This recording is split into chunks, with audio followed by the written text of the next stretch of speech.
ખેડૂત ભાઈઓ, આજના એપિસોડમાં આજના વિડીયોમાં આપણે વાત કરીશું આપણી ઉપજ લસણની। હવે આપણી લસણની જે કાંઈ ઉપજ આપણું જે કાંઈ વાવેતર છે ગુજરાતમાં, આ વાવેતર પૈકી હવે એકંદર આપણે જોઈએ તો મોટા ભાગનું વાવેતર નીકળવા માંડ્યું છે અને ખૂબ બધું આપણું વાવેતર અત્યાર સુધીમાં નીકળી પણ ગયું છે અને બજારો તરફ આપણા તરફથી જતી આવકો પણ એકંદર ઠીક પ્રમાણમાં વધી ગઈ છે। પણ અત્યારના દિવસોમાં આપણે જોઈએ તો વધતી આવકો માત્ર આપણા ગુજરાતમાં છે એવું નથી। દરેક જગ્યાએ અત્યારે લસણની પીક સિઝન ચાલી રહી છે એટલે આવકો અવશ્ય વધી રહી છે। તેમ છતાં પણ ભાવોમાં એકંદર સામાન્ય રૂપમાં સુધારો બનતો રહ્યો છે અને બનતા રહેલા સુધારા પછીની બજાર સ્થિતિ, બજારનું લેવલ અને અત્યારે જે બજારના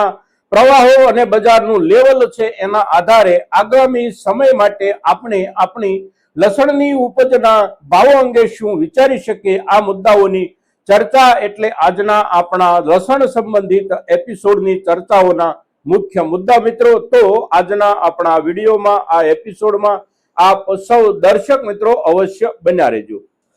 નમસ્કાર ખેડૂત મિત્રો, જય કિસાન, જય ભારત। ખેડૂત ભાઈઓ, આપણે આપણી લસણની ઉપજની આ વર્ષની સિઝન કેવી રહી શકે, આ મુદ્દાઓની ચર્ચા જે કાંઈ કરવી છે એ ચર્ચા કરીએ ત્યાર પહેલા વર્તમાન બજાર ભાવની સ્થિતિ તરફ એક નજર નાખીએ તો આજે તારીખ છે 26 માર્ચ 2026 અને વાર છે ગુરુવાર। ગુરુવારનો દિવસ છે એટલે સામાન્યપણે આપણે જોઈએ તો માર્કેટિંગ યાર્ડના કામકાજનો દિવસ છે। તેમ છતાં પણ હવે અત્યારે માર્ચ એન્ડિંગના દિવસો શરૂ થઈ ગયા છે। માર્ચ મહિનાનું છેલ્લું અઠવાડિયું છે એટલે લગભગ જગ્યાએ રજાઓ પડી ગઈ છે। કેટલીક જગ્યાએ ગઈકાલથી રજાઓ પડી ગઈ છે અને કેટલીક જગ્યાએ આજથી રજાઓ પડી રહી છે। એટલે અત્યારના દિવસોમાં આપણે જોઈએ તો કેટલાક માર્કેટિંગ યાર્ડોના ભાવો મળી શકે છે, કેટલાક માર્કેટિંગ યાર્ડો રજામાં આવી ગયા છે એટલે ત્યાંના ભાવો આપણને ન મળી શકે। તેમ છતાં પણ ગઈકાલના દિવસે જે કોઈ માર્કેટિંગ યાર્ડો ચાલ્યા હોય એ માર્કેટિંગ યાર્ડોના ભાવોની સ્થિતિ આપણે જોઈએ તો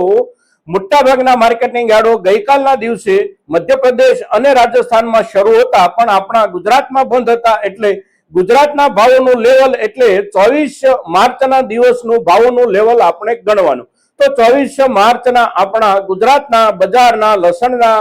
ભાવોનું લેવલ એટલે સામાન્ય રૂપમાં નીચલા દરજ્જેથી 550 કે 600 રૂપિયાથી આપણું લસણ વેચાવાનું શરૂ થાય અને લગભગ 750 કે 800 રૂપિયા સુધી પહોંચે નીચલો દરજ્જો અને નીચલામાં ઉપલો મીડિયમ દરજ્જો। ત્યાર પછી સારી ક્વોલિટીનું લસણ એટલે 800 રૂપિયાથી લઈ અને 1100 રૂપિયા 20 કિલોના ભાવ, એનાથી સારી અને ખૂબ સારી ક્વોલિટી હોય તો 1100 રૂપિયાથી લઈને 1400 રૂપિયા અને બેસ્ટ ક્વોલિટી આપણું દેશી લસણ એટલે 1400 રૂપિયાથી લઈ અને 1600 રૂપિયા સુધીના ભાવ આપણા ગુજરાતમાં પરમ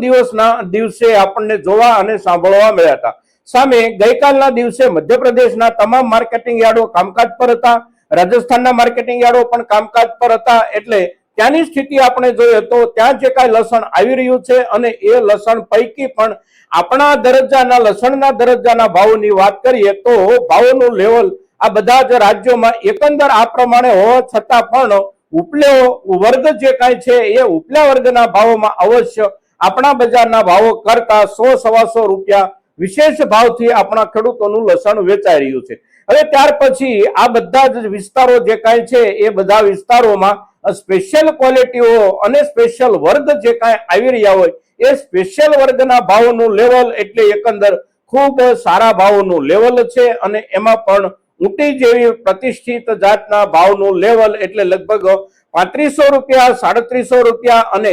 બેસ્ટ ક્વોલિટી અને ખૂબ સારી રીતે તૈયાર કરી અને બજારમાં પહોંચાડવામાં આવી હોય તો એવી ક્વોલિટીના લસણ 3800 કે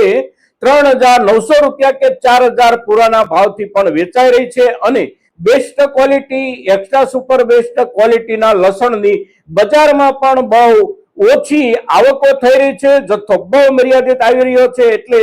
જે કોઈ માર્કેટિંગ યાર્ડમાં આ પ્રકારની ઉપજો આવી હોય તો એ ઉપજો ખરીદવા માટે સારામાં સારી ગ્રાહકી છે અને ખૂબ સારા ઉત્સાહથી આ ઉપજો વેચાઈ રહી છે અને ખરીદારી છે। એટલે બજારમાં આપણે સ્પેશિયલ ક્વોલિટીની વાત કરીએ તો સ્પેશિયલ ક્વોલિટી અને ખાસ વર્ગો આ પ્રમાણે વેચાઈ રહ્યા છે પણ મીડિયમ દરજ્જામાંથી પણ સારી જાતોની સ્પેશિયલ ક્વોલિટી એટલે મુખ્ય વાવેતર વિસ્તારમાં ઊંચામાં ઊંચા ભાવોનું લેવલ એટલે દેશી લસણમાં પણ ₹2000 20 કિલોનો ભાવ, ₹2100 20 કિલોનો ભાવ કે ₹2500 20 કિલોના ભાવથી ઊંટી સિવાયની પણ પ્રતિષ્ઠિત જે કોઈ જાતો છે એ જાતો વેચાઈ રહી છે અને ત્યાં જે ભાવોનું લેવલ બને છે અને ત્યાં જે વેચાઈ રહ્યા છે લસણો, એ લસણો વેચવાની ખેડૂતોની જે ત્યાંની પદ્ધતિ છે એ પદ્ધતિ આપણા કરતા થોડી અલગ છે અને એ પદ્ધતિ અલગ હોવાના કારણે ત્યાં ભાવોનું લેવલ આ પ્રમાણે બને છે. હવે પદ્ધતિમાં જે કાંઈ ફેરફાર છે એ શું ફેરફાર છે એને આપણે સામાન્ય રૂપમાં સમજવાનો પ્રયાસ કરીએ તો લસણને બહુ ઝડપથી અને બહુ સારી રીતે સાઈઝ પ્રમાણે અલગ પાડી શકાય છે. સાથે સાથે એના મૂળિયા કાપી અને સારામાં સારા દેખાવ સાથેનું તૈયાર કરવાની સિસ્ટમ મધ્યપ્રદેશ, રાજસ્થાન આ બધા વિસ્તારોમાં જે કાંઈ છે એ સિસ્ટમ આપણે ત્યાં નથી. આપણે મોટા ભાગે જે રૂપમાં આપણી ઉપજ મળી હોય એ જ રૂપમાં ઉપજ માર્કેટમાં લઈને જઈએ છીએ અને તેથી આપણા લસણના જથ્થામાં નાનામાં નાની સાઈઝનું લસણ પણ હોય છે અને મોટામાં મોટી સાઈઝનું લસણ પણ આપણા જથ્થામાં અવશ્ય હોય છે, પણ આખરે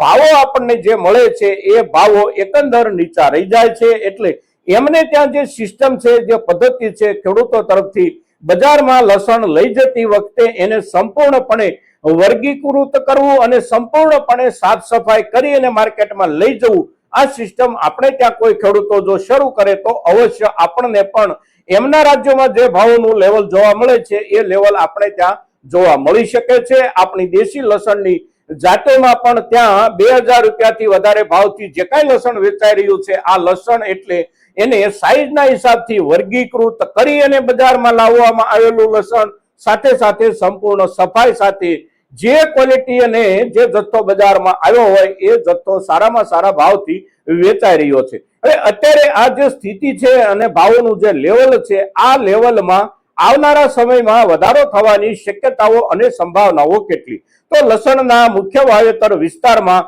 વાવેતરના વિસ્તારમાં ઘટાડો થયો છે કે વાવેતરનો વિસ્તાર ગયા વર્ષે જેટલો જ છે કે એમાં વધારો થયો છે, એના કોઈ ચોક્કસ આંકડા સરકાર તરફથી હજુ પણ પ્રદર્શિત કરવામાં નથી આવ્યા. પણ બજારની ચર્ચાઓ જે કાંઈ છે એ એવી છે કે ગયા વર્ષ કરતા વાવેતરના રકબામાં થોડો વધારો થયો છે, પણ સામે જે કાંઈ વાવેતર વિસ્તારો હતા એ દરેક વાવેતર વિસ્તારોમાં આખી સિઝન દરમિયાન મોટા ભાગે કમોસમી વરસાદ કોઈ જગ્યાએ થયો અને સાથે સાથે આ વર્ષે લસણની કોઈ પણ જાતનું વાવેતર હોય, દરેક જાતના વાવેતરોમાં રોગ અને બીમારીનો પ્રકોપ મોટા પાયે રહેલો હતો અને મોટા પાયે રોગ અને બીમારીના પ્રકોપના કારણે ક્વોલિટી અવશ્ય નબળી તૈયાર થઈ છે. સાથે સાથે સારી ક્વોલિટીના જથ્થામાં પણ બહુ મોટો કાપ બેઠો છે અને એ કાપને ધ્યાનમાં રાખીએ અને બીમારી અને રોગના હુમલાઓ અને બીમારી અને રોગની વ્યાપકતાના હિસાબથી જોઈએ તો એકંદર આ વર્ષે લસણની કુલ ઉપજમાં કોઈ વધારો ગયા વર્ષની સરખામણીમાં ન થાય એવું હવે અત્યારે બજારને લાગવા માંડ્યું છે અને તેથી બજારમાં સારી ક્વોલિટીનું લસણ અને મીડિયમ ક્વોલિટીનું લસણ કે જે હવે પછી કદાચ 1-2 મહિના માટે સાચવી સંગ્રહી શકાય આવા લસણની ખરીદી પાછળનો ઉત્સાહ સારામાં સારો જોવા મળી રહ્યો છે. સાથે સાથે લાંબા ગાળા સુધી પણ સાચવી શકાય એવી ક્વોલિટી જે કાંઈ બજારમાં આવી રહી હોય, આ ક્વોલિટી ખૂબ ઊંચા ભાવથી અને ખૂબ સારા ઉત્સાહ સાથે વેપારીઓ ખરીદી રહ્યા છે અને જે વેપારીઓ ખરીદી રહ્યા છે આ વેપારીઓ સંગ્રહના હેતુથી જ અત્યારે ખરીદી કરી રહ્યા છે અને વેપારીઓનો સંગ્રહનો હેતુ એટલે સિઝન પૂરી થઈ જાય એટલે કે આપણી લસણની આવકો ધીમે ધીમે ઓછી થઈ જાય બજારમાં અને ઓફ સિઝનનો સમય શરૂ થાય એટલે આ વર્ષે સારી ક્વોલિટીના લસણના ભાવનું લેવલ અવશ્ય ઊંચામાં ઊંચા દરજ્જા સુધી પહોંચી શકે એવું વેપારી સમુદાય અને બજારમાં જે કઈ લોકો કાયમ માટે સંગ્રહ કરતા હોય એ દરેક લોકોને જ્યારે લાગી રહ્યું છે ત્યારે અત્યારથી જ સંગ્રહ માટેની ખરીદી ખૂબ ઉત્સાહ સાથે અને મોટા પાયે થઈ રહી છે અને તેથી આવનારો સમય આ વર્ષમાં લસણની ઉપજને લઈને ક્વોલિટીના હિસાબથી સારી ક્વોલિટીમાં સારામાં સારા ભાવોનું લેવલ મળવાની પૂરેપૂરી સંભાવનાઓ બની રહી છે અને એ સંભાવનાઓ જે કાંઈ છે એ સંભાવનાઓનું લેવલ બજારનું જ્યારે બને ત્યારે અવશ્ય આપણા પાછળના વર્ગના લસણના જે કાંઈ જથ્થાઓ આપણી પાસે સચવાયેલા છે આ લસણના ભાવોમાં પણ અવશ્ય સુધારો બની શકે છે. કારણ કે સુધારો હંમેશા સારી ક્વોલિટીથી શરૂ થતો હોય છે અને સારી ક્વોલિટીમાં ખૂબ સારા સુધારાનું લેવલ બને એટલે એની પાછળના જેટલા વર્ગો હોય એ દરેક વર્ગોના ભાવોમાં અવશ્ય સુધારો બનતો હોય છે, પણ એ સમય આવે ત્યાં સુધીમાં પાછળના જે કોઈ વર્ગો હોય છે એ વર્ગો આપણે એની એક ક્વોલિટી સાથે સાચવી રાખી શકીએ એવા સંજોગો બહુ ઓછા હોય છે। તો ક્વોલિટીનો જે વર્ગ આપણી પાસે પાકીને આવ્યો હોય એ ક્વોલિટીના વર્ગના આધારે આપણે નિર્ણય કરીએ કે આપણી આ ઉપજની ક્વોલિટી આપણે કેટલા સમય સુધી સારી રીતે સાચવી શકીએ તેમ છીએ, સાથે સાથે કેટલા સમય પછી એમાં બગાડની અસર બેસવાની સંભાવના છે। તો એના આધારે આપણે આપણી ઉપજના લસણને સાચવવા કે વેચવાનો નિર્ણય કરીએ મિત્રો। પણ એક મુદ્દો અવશ્ય આપણે ધ્યાનમાં રાખીએ કે આપણી ઉપજ સારામાં સારી ક્વોલિટીની પાકીને આવેલી હોય તો પણ એની સાથે થોડી નબળી ક્વોલિટી સાથે મળેલી હોય, બીજા નંબરમાં એને સંપૂર્ણપણે વર્ગીકૃત આપણે ન કર્યું હોય અને બજારમાં લઈને જઈએ છીએ તો આપણી ખૂબ સારા ભાવ મળી શકે એવી સાઈઝ અંદર જે કાંઈ હોય એ સાઈઝ પણ આપણી એકંદર નીચા ભાવના દરજ્જાની સાથે સાથે નીચલા દરજ્જે જો વેચાઈ જતી હોય છે। એટલે અવશ્ય આપણે લસણની ઉપજને વર્ગીકૃત કરી અને બજારમાં લઈ જઈએ, એને સારામાં સારી સાફ કરીને બજારમાં લઈ જઈએ। લસણની સફાઈ આપણે એના મૂળિયાઓ કાપીને કરીએ કે એની અંદર લસણની જે કાંઈ ખરેલી પાંદડીઓ હોય એને દૂર કરીએ તો બહુ મોટો વજનમાં ઘટાડો બનવાની કોઈ શક્યતા નથી હોતી, કારણ કે એનું એટલું બધું વજન નથી હોતું। પણ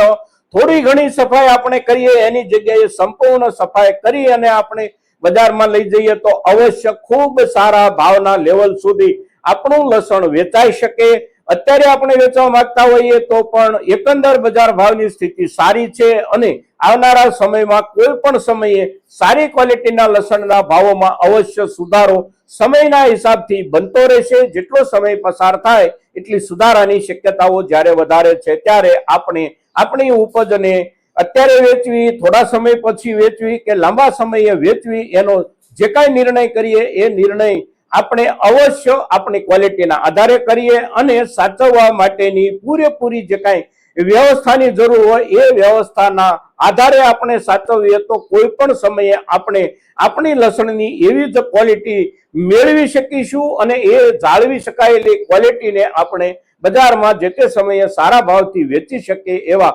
સંજોગો આ વર્ષમાં અવશ્ય છે મિત્રો। તો આજના દિવસે આપણી લસણની ઉપજ પરની જે કાંઈ ચર્ચા આપણે કરીએ છીએ, આપણી આ ચર્ચા એટલે આપણા લસણની ખેતી સાથે જોડાયેલા ખેડૂત સમુદાય માટે અગત્યની ચર્ચા મિત્રો। તો મહત્તમ ખેડૂતો સુધી આપણી આ ચર્ચા પહોંચે એ માટે આપ સૌના પ્રયાસોની અપેક્ષા સાથે જય કિસાન, જય ભારત।